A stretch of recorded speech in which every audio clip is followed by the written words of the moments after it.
10 szalonych polskich wynalazków. Miejsce 10. PM63 RAK. To polski pistolet maszynowy, opracowany w latach 60. przez Piotra Wilniewczyca. Broń została zaprojektowana jako kompaktowa konstrukcja dla załóg pojazdów, oficerów i służb specjalnych. Strzelała amunicją 9 na 18 mm Makarow, standardową w krajach Układu Warszawskiego. Działała na zasadzie odrzutu zamka swobodnego i strzelała z otwartego zamka. Charakterystyczną cechą był składany chwyt przedni, który poprawiał kontrolę podczas strzelania seriami. Posiadała także wysuwaną metalową kolbę, co zwiększało stabilność mimo małych rozmiarów. Broń była bardzo kompaktowa i mogła być przenoszona w specjalnej kaburze. Szybkostrzelność wynosiła około od 650 do 700 strzałów na minutę. PM63 był eksportowany do wielu krajów i produkowany także na licencji w Chinach. Do dziś uchodzi za jedną z najbardziej nietypowych i rozpoznawalnych konstrukcji broni z okresu PRL. Miejsce 9. 10 TP. To prototypowy polski czołg pościgowy, opracowany w drugiej połowie lat 30. XX wieku przez państwowe zakłady inżynierii jako element modernizacji wojsk pancernych. Konstrukcja opierała się na zawieszeniu Christiego, które zapewniało dużą prędkość i dobrą mobilność w terenie. Najbardziej charakterystyczną cechą była możliwość jazdy zarówno na gąsienicach, jak i na samych kołach po ich zdjęciu. W trybie kołowym czołg mógł osiągać prędkość nawet 70 km na godzinę, co było bardzo wysokim wynikiem jak na lata 30. Uzbrojenie stanowiła armata przeciwpancerna 37 mm oraz karabiny maszynowe, podobne do tych stosowanych w 7 TP. Pancerz był stosunkowo cienki, kilkanaście milimetrów, ponieważ projekt zakładał taktykę uderz i wycofaj się, a nie walkę frontalną. Prototyp został ukończony w 1938 roku i przechodził intensywne testy drogowe oraz terenowe. Podczas prób ujawniono problemy m.in. skomplikowaną obsługę przejścia z trybu kołowego na gąsienicowy. W praktyce system kołowo-gąsienicowy okazał się mało praktyczny w warunkach bojowych. Doświadczenia z 10 TP wykorzystano przy projektowaniu cięższego i bardziej klasycznego czołgu 14 TP. Planowano wprowadzenie go do produkcji seryjnej. Po dopracowaniu konstrukcji rozwój programu został przerwany przez wybuch wojny w 1939 roku oraz problemy techniczne i brak odpowiedniego silnika. Miejsce 8. BWP 2000. To prototypowy ciężki bojowy wóz piechoty, opracowany w latach 90. przez Obrum jako następca poradzieckiego BWP-1. Projekt miał całkowicie zmienić podejście do BWP w Polsce, stawiając na większą ochronę załogi i desantu zamiast lekkości i pływalności. Masa pojazdu wynosiła 40 ton, co czyniło go jednym z najcięższych BWP swoich czasów. Pancerz był znacznie grubszy niż w BWP-1 i miał zapewniać ochronę nawet przed działkami automatycznymi. Uzbrojenie główne stanowiła armata automatyczna kalibru 35 mm, zdolna do zwalczania lekko opancerzonych celów i śmigłowców. Planowano także integrację przeciwpancernych pocisków kierowanych, co zwiększało zdolność walki z czołgami. Pojazd posiadał nowoczesny, jak na lata 90., system kierowania ogniem oraz przyrządy obserwacyjne dla załogi. Napęd gąsienicowy zapewniał dobrą mobilność w trudnym terenie. Mimo dużej masy, desant mógł liczyć 8 żołnierzy, którzy opuszczali pojazd przez tylne drzwi lub rampę. W przeciwieństwie do starszych konstrukcji, BWP 2000 nie był amfibijny, co było świadomym kompromisem na rzecz lepszego opancerzenia. Projekt był technologicznie zaawansowany, ale jednocześnie bardzo kosztowny w produkcji i eksploatacji. Dodatkowo zmieniała się doktryna, a NATO preferowało bardziej mobilne i uniwersalne konstrukcje. W efekcie projekt nie wyszedł poza etap prototypu i demonstratora technologii. Miejsce 7. PZL i 22 Iryda. To polski samolot szkolno-bojowy, opracowany w latach 70.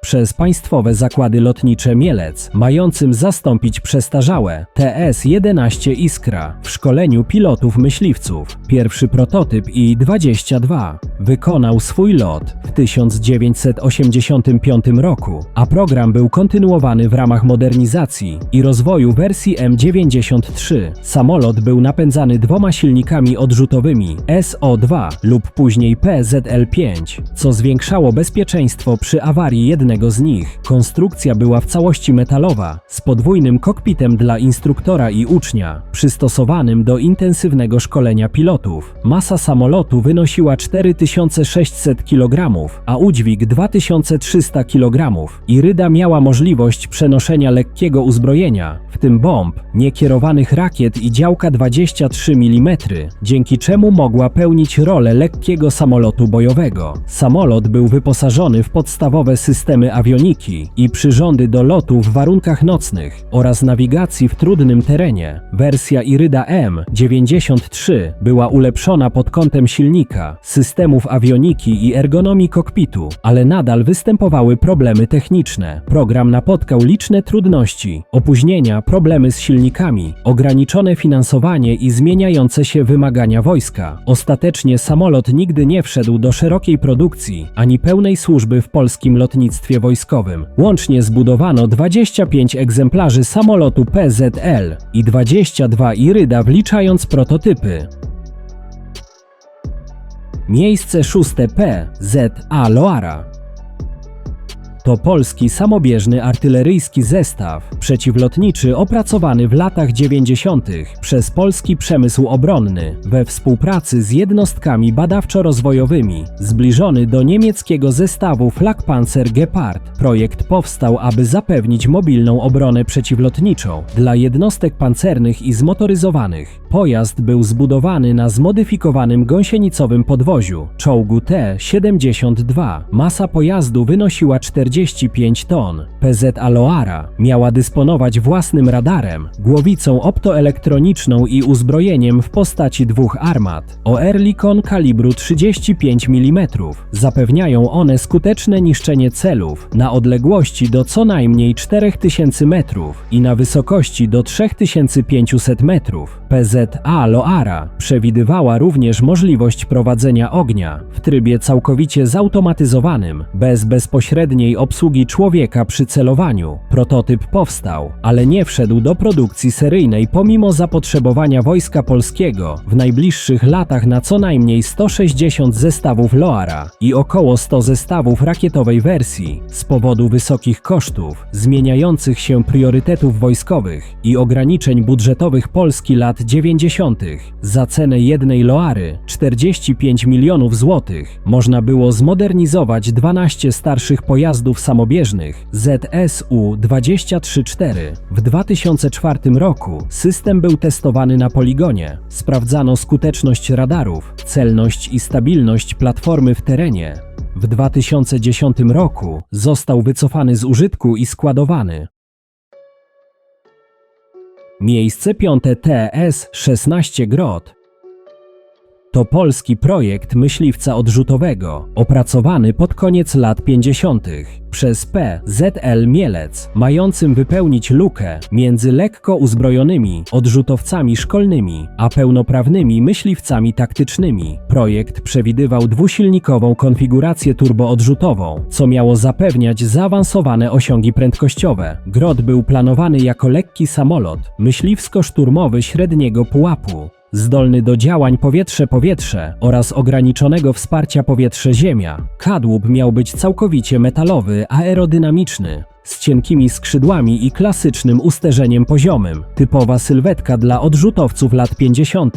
Masa własna miała wynosić 3200 kg, a całkowita 5000 kg. Napęd stanowiły dwa radzieckie silniki RD-9B, zapewniające prędkość maksymalną 1460 km na godzinę. Zasięg wynosił 2200 km. Samolot miał przenosić uzbrojenie pokładowe, w tym dwa działka 23 mm mm oraz pociski rakietowe niekierowane. Planowano wersję szkolno-bojową z dwumiejscowym kokpitem dla instruktora i ucznia pilota, z możliwością późniejszego przekształcenia w wersję jednomiejscową bojową. W 1963 roku zbudowano tylko jeden egzemplarz prototypowy, który był wykorzystywany głównie do prób naziemnych i testów w locie, a cały program ostatecznie skasowano, nie przechodząc do produkcji seryjnej. Głównymi problemami były brak odpowiednich polskich silników odrzutowych, wysokie koszty projektu oraz presja polityczna i techniczna ze strony ZSRR, które preferowało dostawy radzieckich samolotów. Miejsce czwarte WPB Anders.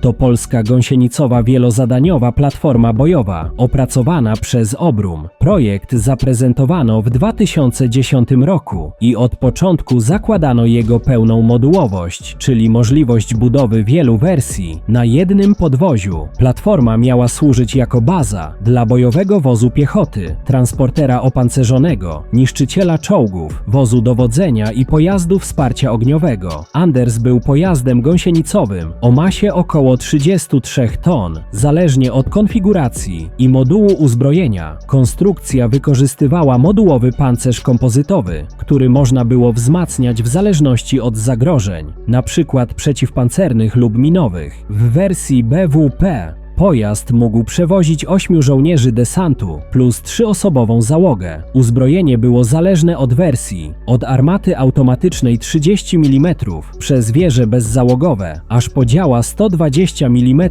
w wariancie lekkiego czołgu. Anders miał nowoczesne systemy kierowania ogniem, obserwacji oraz cyfrowe systemy zarządzania polem walki. WPB Anders miał być napędzany silnikiem diesla o mocy 720 koni mechanicznych, osiągając maksymalną prędkość na drodze do aż 80 km na godzinę. Pomimo zaawansowania technologicznego, projekt nie został przyjęty do służby, głównie z powodu kosztów i zmiany wymagań Wojska Polskiego. W 2012 roku zrezygnowano z zakupu platformy, a w 2015 roku anulowano program. Doświadczenia zdobyte przy Andersie zostały wykorzystane przy późniejszym programie Borsuk, który jest jego rozwinięciem koncepcyjnym. Miejsce trzecie Goryl. To polski projekt czołgu podstawowego trzeciej generacji, rozpoczęty na początku lat 90. XX wieku przez Ośrodek Badawczo-Rozwojowy Urządzeń Mechanicznych. Projekt miał wykorzystać krajowe technologie, ale także komponenty i know-how partnerów zagranicznych, by dopasować konstrukcję do standardów NATO. Doświadczenia zdobyte podczas prac nad PT-94 i PT-97 miały doprowadzić do zaprojektowania w Polsce zupełnie nowego czołgu. Goryl miał być chroniony wielowarstwowym, kompozytowym pancerzem oraz możliwości montażu paneli pancerza, reaktywnego lub specjalnego na bokach kadłuba. Wieża Goryla była inspirowana nowoczesnymi, zachodnimi rozwiązaniami, bardziej kanciasta i spawana niż radzieckie konstrukcje z okrągłą wieżą. Jako uzbrojenie planowano armatę 125 albo 120 mm z automatem ładowania. Jako drugi wariant, albo według innych źródeł, wersję rozwojową, zakładano także bezzałogową wieżę z armatą 140 mm.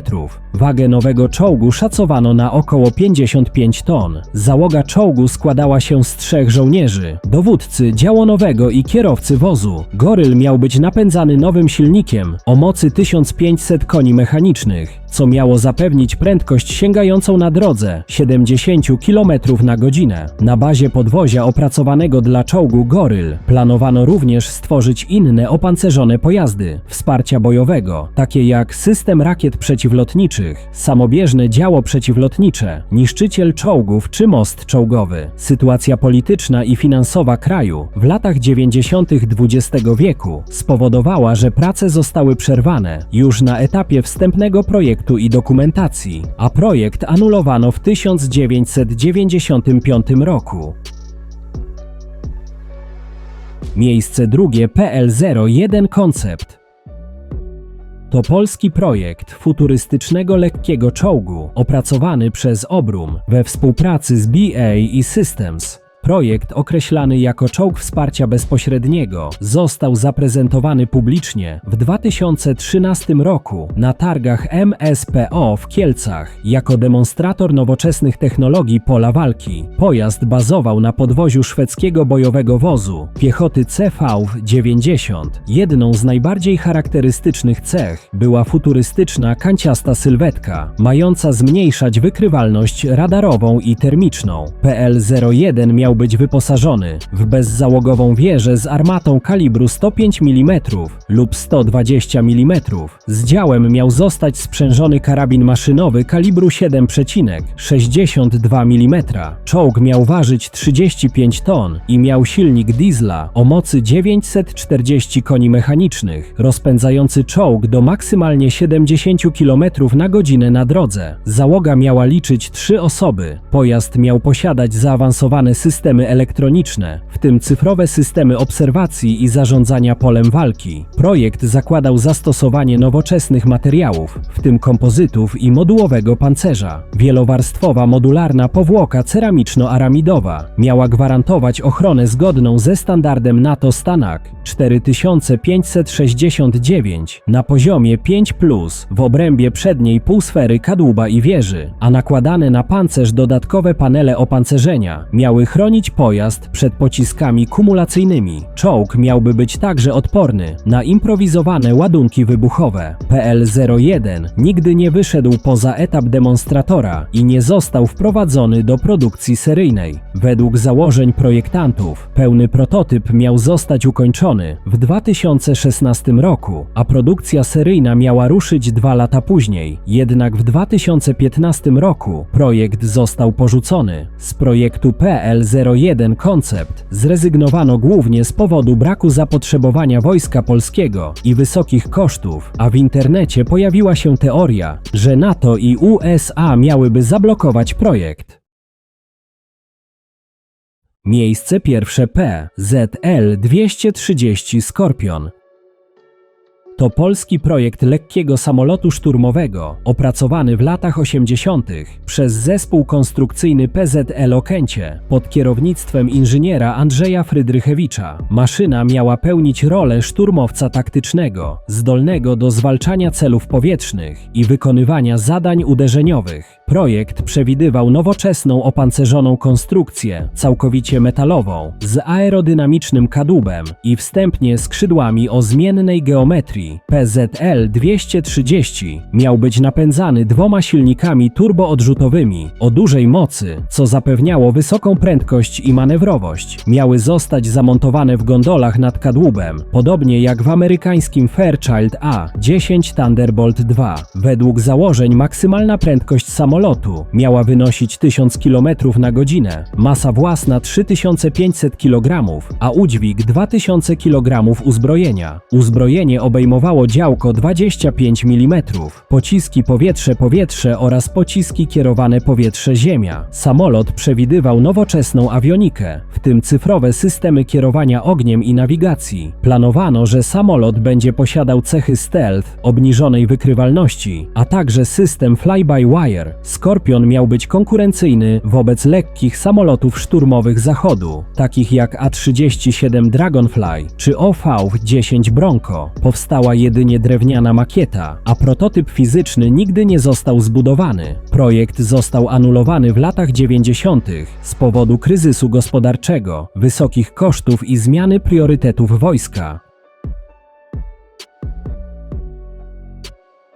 Jeśli film Ci się spodobał, zostaw łapkę w górę i zasubskrybuj kanał.